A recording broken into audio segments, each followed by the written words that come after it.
Jadi sekalian moderator. Udah mulai, udah direkam. Ya, Assalamualaikum warahmatullahi wabarakatuh. Salam sejahtera. Kami dari kelompok tugas Advanced Software Engineering beranggotakan Ibu Delvina Tri Agustin, Ibu Deviana Seliwita, Bapak Fahrul Roji, dan saya sendiri Idham ingin mereview aplikasi pencatatan dan pelaporan vaksinasi Smart Checking dan Primary Care.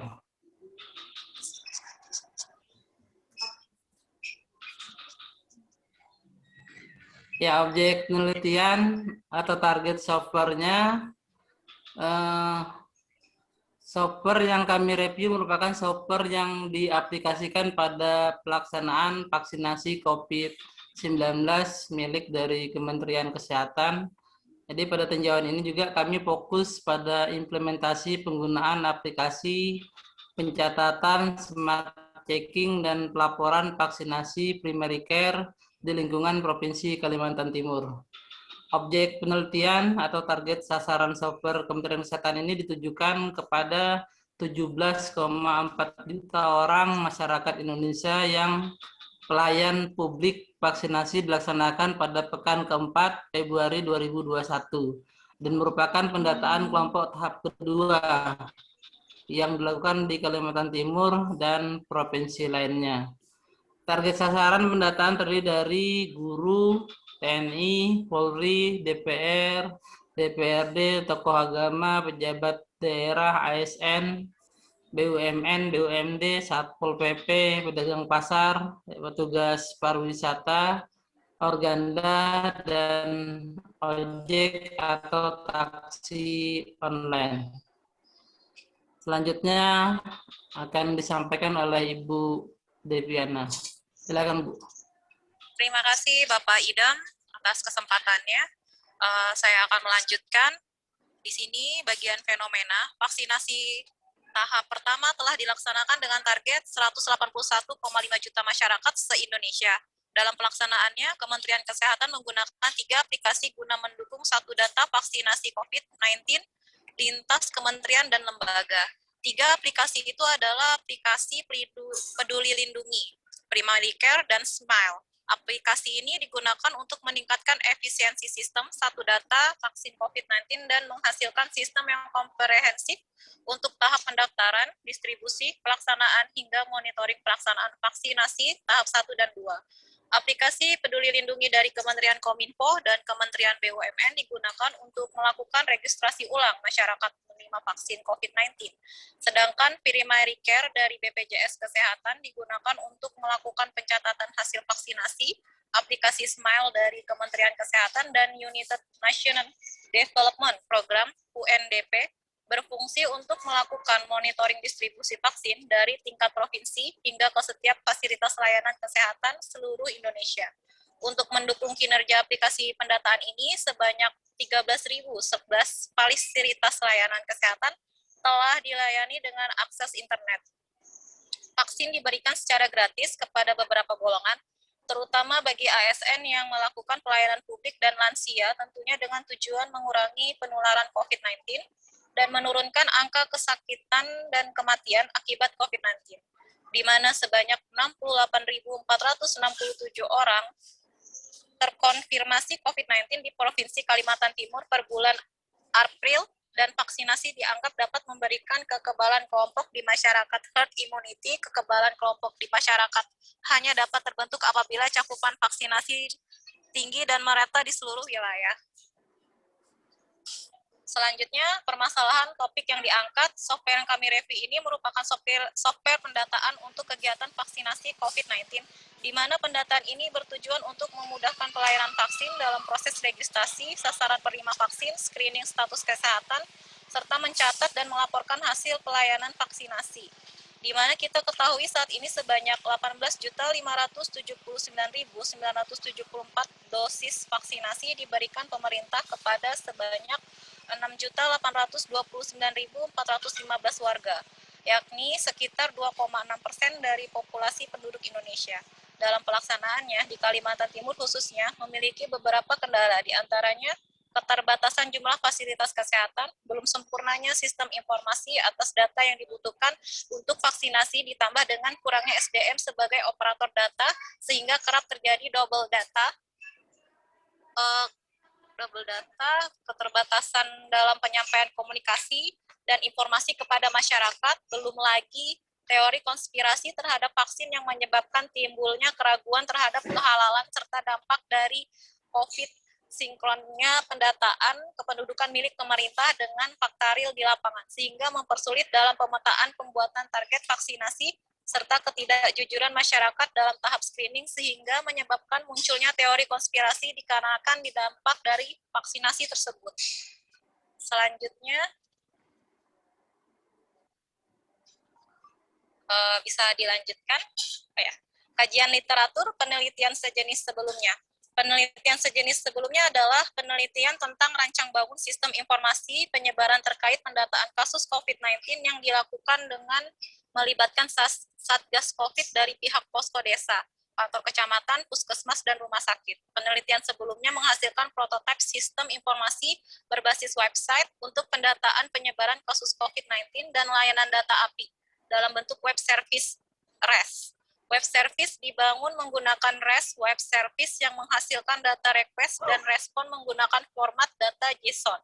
Web service yang dibangun dapat digunakan untuk integrasi dengan sistem informasi pemerintah, kabupaten atau kota, dan provinsi, sehingga perubahan data dapat terjadi secara real-time menurut World Wide Web Consortium W3C. Web service memiliki 3 entitas dalam arsitekturnya, yaitu service requester, peminta layanan, yakni yang mencari dan menemukan layanan yang dibutuhkan serta menggunakan layanan, service provider, penyedia layanan, berfungsi untuk menyediakan layanan atau servis dan mengolah sebuah registry agar layanan-layanan tersebut dapat tersedia, serta service registry, daftar layanan, berfungsi sebagai lokasi sentral yang mendeskripsikan semua layanan atau servis yang telah diregister. Judul jurnal tersebut yaitu Design and Implementation of Web Service for the Integration of Information System for the Distribution of COVID-19 Case oleh Ridwan and Mira Maisura dari Program Studi Pendidikan Teknik Elektro, Fakultas Tarbiyah dan Keguruan, UIN Araniri, Banda Aceh. Terima kasih, Bapak Idang. Selanjutnya bisa disampaikan oleh Ibu Delvina. Baik, terima kasih kepada Ibu Deviana. Saya berkesempatan untuk menyampaikan materi tentang model penelitian, di mana yang kami gunakan adalah metode penelitian yang berlandaskan pada filsafat pragmatisme, kombinasi positivisme dan positifisme, digunakan untuk meneliti pada kondisi objek alamiah maupun buatan laboratorium, di mana peneliti bisa sebagai instrumen langsung dan menggunakan instrumen untuk pengukuran. Teknik pengumpulan data dapat menggunakan tes, questionnaire, dan gabungan yang luasi, analisis data bersifat deduktif, kuantitatif, dan induktif, kualitatif. Hasil penelitian komunikasi dapat berguna untuk membuat analisis dan memahami makna. Kemudian, model penelitian kedua adalah research development (R&D), yang merupakan jenis penelitian yang umumnya banyak digunakan dalam dunia pendidikan. Secara umum, pengertian penelitian pengembangan dapat diartikan sebagai cara ilmiah untuk memperoleh data sehingga dapat digunakan untuk melakukan dan mengembangkan dan memvalidasi sebuah produk. Kemudian requirement engineering atau RE, penggunaan sistem informasi, analisis, validation, verification, RE dengan metode survei, penelitian ditindakan atau studi khusus. Kemudian untuk selanjutnya akan dijelaskan oleh Saudara Rozi. Baik, terima kasih. Saya akan mencoba menjelaskan tentang aplikasi, alur aplikasi dalam penginputan dan penginputan data dalam aplikasi setelah data diterima oleh Kementerian Kesehatan melalui email vaksin COVID kemkes.go.id, petugas akan menginput data yang masuk ke dalam aplikasi di website ini, yaitu upload pedulilindungi.id. Login dulu. Setelah login, maka akan masuk ke database, di mana di sini terdapat database 34 provinsi, ada Jawa Timur, Aceh, Sumatera, Kalimantan, dan provinsi-provinsi lainnya. Setelah data divalidasi dan dinyatakan valid, maka petugas akan memasukkan ke dalam data kandidat.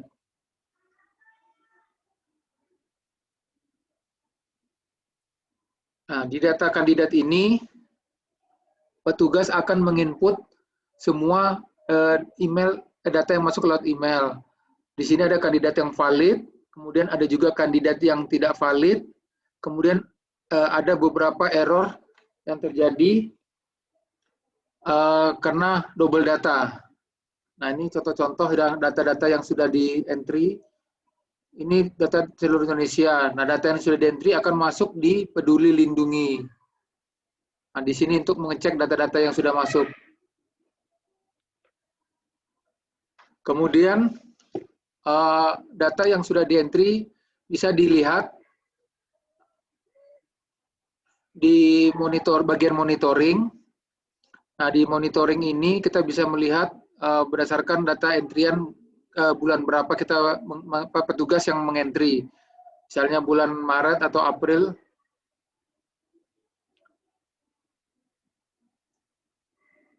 Nah, di sini bulan April data yang sudah masuk ada 12.509, yang sudah melaksanakan screening ada 12.481.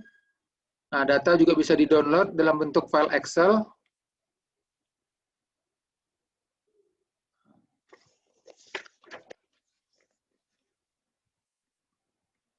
Nah, ini data yang sudah di-download dalam bentuk Excel. Nah, kita coba tes tadi, kita mengentry data atas nama saya sendiri. Nah, di sini ketemu data dengan nomor tiket W87FDF48 atas nama Farul Roji, belum melaksanakan screening kedua dan akan terjadwal tanggal 16 bulan 4 2021. Nah, setelah data di-input di aplikasi Smart Checking tadi, maka nanti akan si penerima, di sini contohnya saya sendiri akan mendapatkan SMS dari Peduli Lindungi ini. SMS itu berisi jadwal dan tempat kapan vaksinasi dilakukan.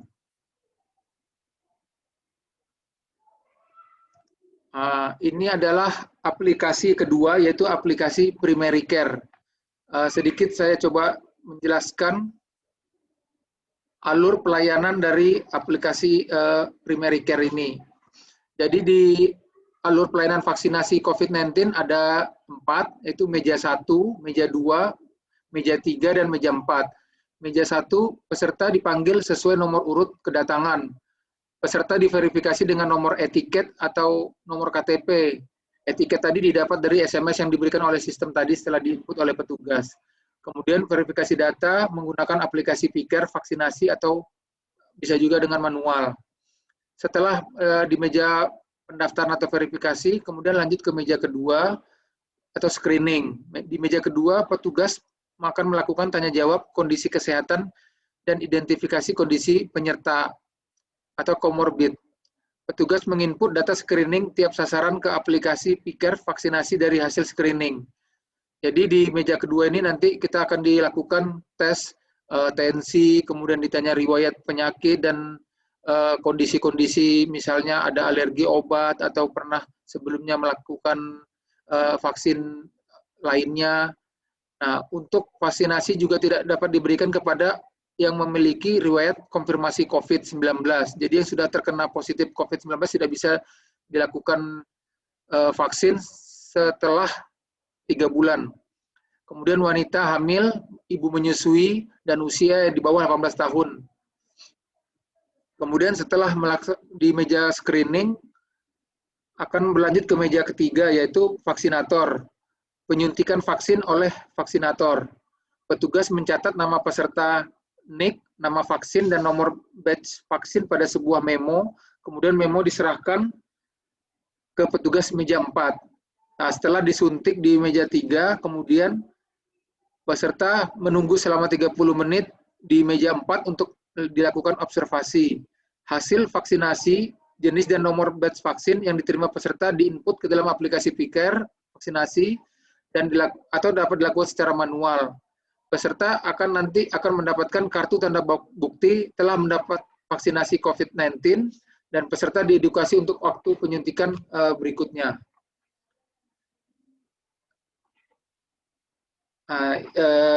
Itu penjelasannya. Kemudian saya akan lanjutkan dengan ke dalam aplikasinya.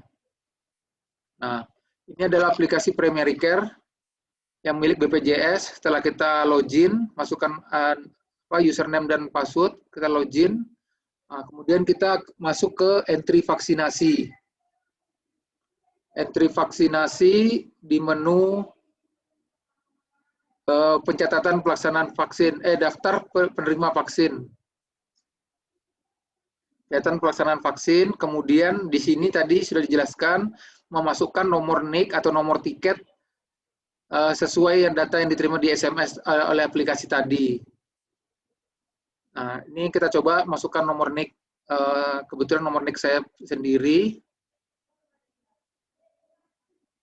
Nah, akan muncul datanya. Ini nomor tiketnya W8A7FD48, kemudian NIK-nya ini, nama Farul Rozi, tanggal lahir, nomor handphone.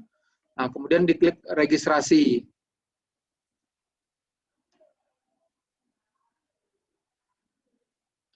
Setelah diregistrasi, kemudian akan muncul nomor tiketnya, nomor NIK-nya, nama lengkap, nomor HP, statusnya masih di meja 1, yaitu status pendaftaran.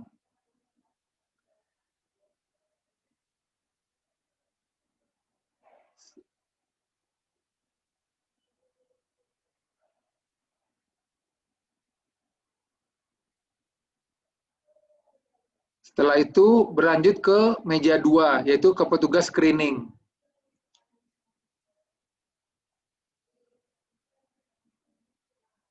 Nah, di meja 2, nanti kita akan dilakukan wawancara dan tensi, beberapa pertanyaan tentang riwayat penyakit dan pengecekan suhu tubuh dan lain-lainnya. Nanti ini diisi oleh petugas yang melakukan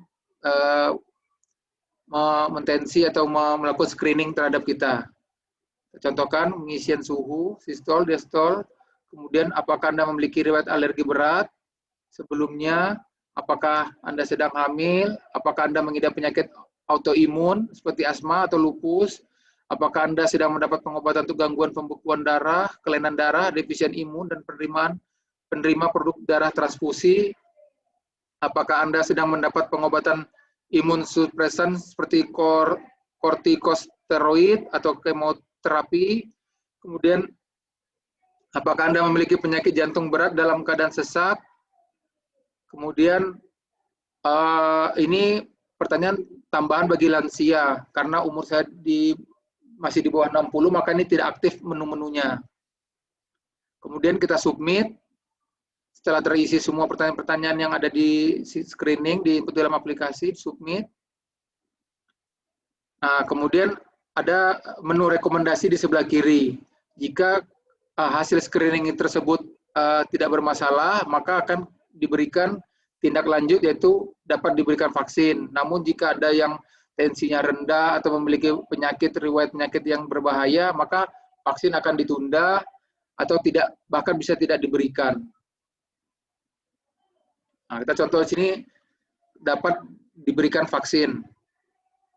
Kemudian klik simpan. Setelah simpan, nanti kita selanjutnya akan beralih ke meja 4, meja 3 untuk pelaksanaan vaksinnya. Setelah vaksin, beralih ke petugas observasi, meja 4.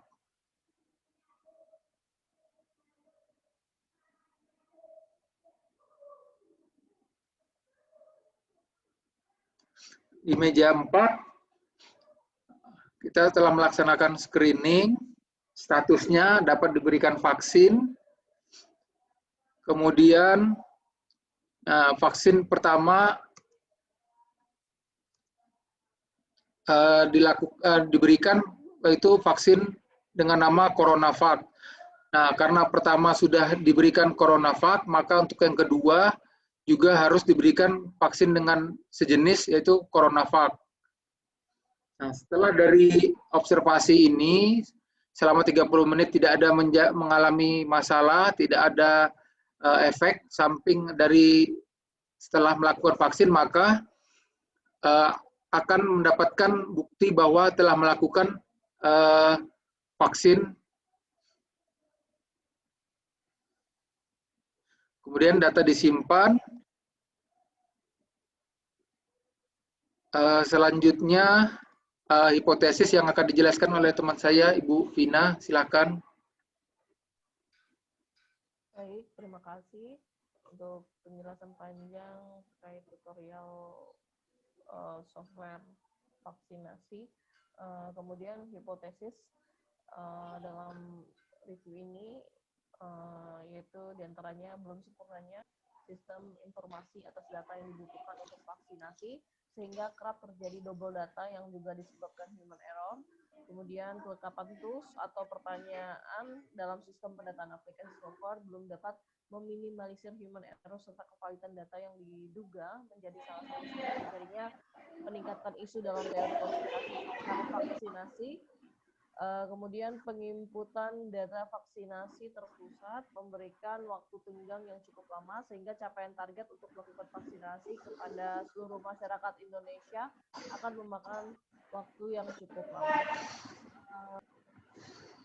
Oke, baik, itulah tadi yang bisa kami sampaikan presentasi kelompok kami untuk memenuhi tugas Advanced Software Engineering. Atas perhatian kami ucapkan terima kasih. Assalamualaikum Warahmatullahi wabarakatuh.